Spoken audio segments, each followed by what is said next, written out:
NATO leaders are at The Hague to discuss a deal to boost spending on defense amongst alliance members. Chief Mark Rutte calling on both Europe and the United States to meet the challenges of rearmament together to win what he called the new war production against Russia.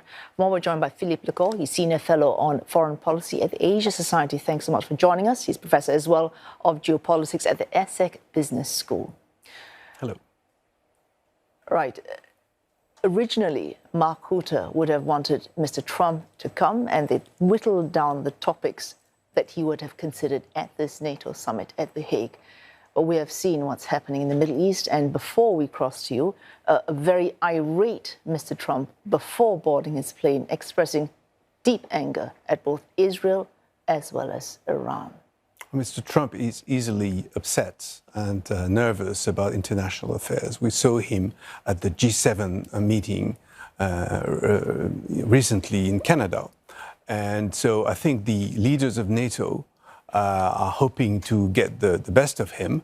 And he's actually on the plane now to The Hague, where it's taking place. I don't believe the Middle East will be a prime topic for this meeting, even though, of course, Mr. Trump would expect the NATO leaders, perhaps the other leaders, to support the US position. But, you know, when you have 30 countries around the table, it's not as simple as that. Remember also that the Ukrainian question will be central, with President Zelensky being invited. This is actually something that matters to all of NATO members, particularly all the Europeans, as you know. The Ukrainian question may be central, and perhaps more focused, that question would be, will Ukraine ever be allowed to join NATO? Since 2022, every communique has ended with essentially promising, but giving no timeline to Ukraine. But at this particular summit, given that NATO leaders know how Mr. Trump is likely to react to any mention, any pressure on the Ukrainian question, this will not be raised. So they will have to find a way. Obviously, the crisis in the Middle East has sort of taken over news-wise. But meanwhile, the bombings and the strikes by Russia towards Ukraine have multiplied over the past few days. And obviously, Vladimir Putin has taken advantage of this. And so I'm pretty convinced that the NATO leaders will say something about Ukraine and the Ukrainian president being there. Whether President Trump will be in the room where that happens, and whether the future membership of Ukraine of NATO will be addressed this time, maybe not. The Secretary General of NATO, Mark Rutte, has already said that he sees NATO welcoming Ukraine. But as you said, it's been sort of postponed, and this may not be the top priority as we speak today. All right. Vladimir Putin, interestingly, Iran's foreign minister was in Moscow yesterday on a personal mission to persuade Mr. Putin to offer support to a very beleaguered home country. That's, of course, Iran. So NATO might like to think it's the North Atlantic Treaty Organization. So technically, Asia, the Middle East, it's not its primary business. But given how the theaters of conflict are increasingly linked, mentioned no less by your president, NATO now, is it fit for purpose if it wants to safeguard global security? I think this is the real question, whether NATO is able to fulfill its missions for the future. The first thing that NATO needs to do is to raise its defense spendings, and I think they are about to do that.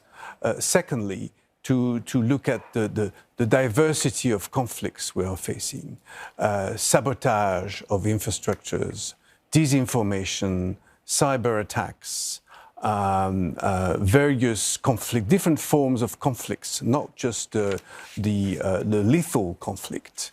When it comes to President Putin meeting the Iranian foreign minister, well, you know, he can do what he wants, and the Iranian foreign minister can visit whoever he wants. Whether Russia will help Iran is really questionable, because, as we know, I mean, Russia is involved in this war in Ukraine. I doubt very much, and the signs are obvious that Russia is not going to intervene. Whenever they intervened in Syria about 10 years ago, that was to disrupt the sort of the international move to stop the Assad regime. Russia has good reason to focus. I mean, I think depending on the estimate and who you ask, its contribution to its defense of its GDP is either 6.7% to all the way to past 9%. Right. And Europe, meanwhile, you've got Spain as an example, trying to get exemption from even reaching the 3.5% target. And that's the hard target. Right. The only way NATO members can agree to reach 5% if they have a very, very loose definition of what the 5% is that an issue for you?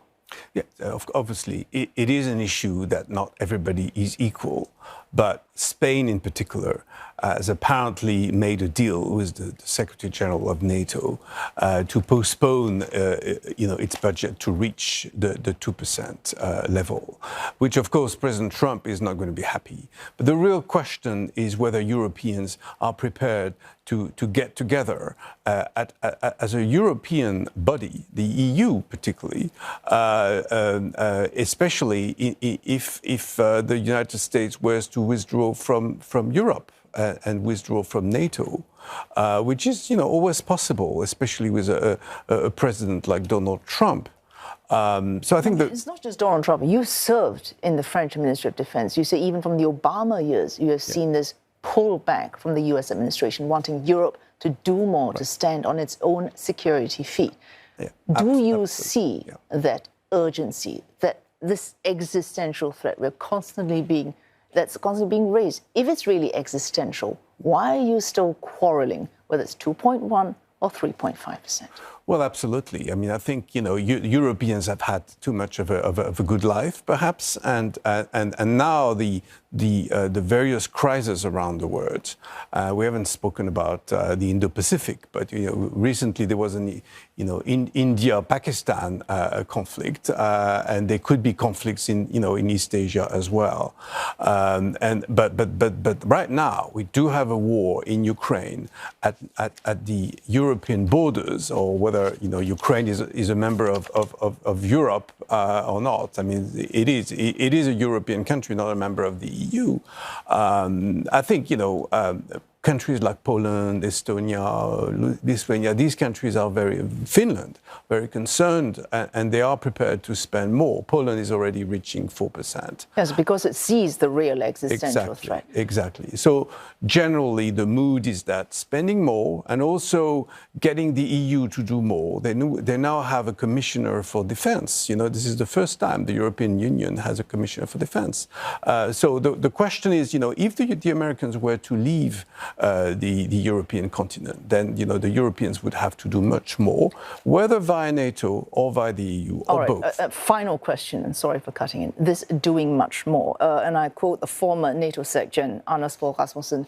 He was writing last week. He said, "If this promise at this summit is to be anything more than a hollow promise made just to mollify a volatile and transactional U.S. president, he needs to see very concrete plans." You've worked in defense. What kind of plans do you need to see in terms of defense spending, where it needs to go at this NATO summit?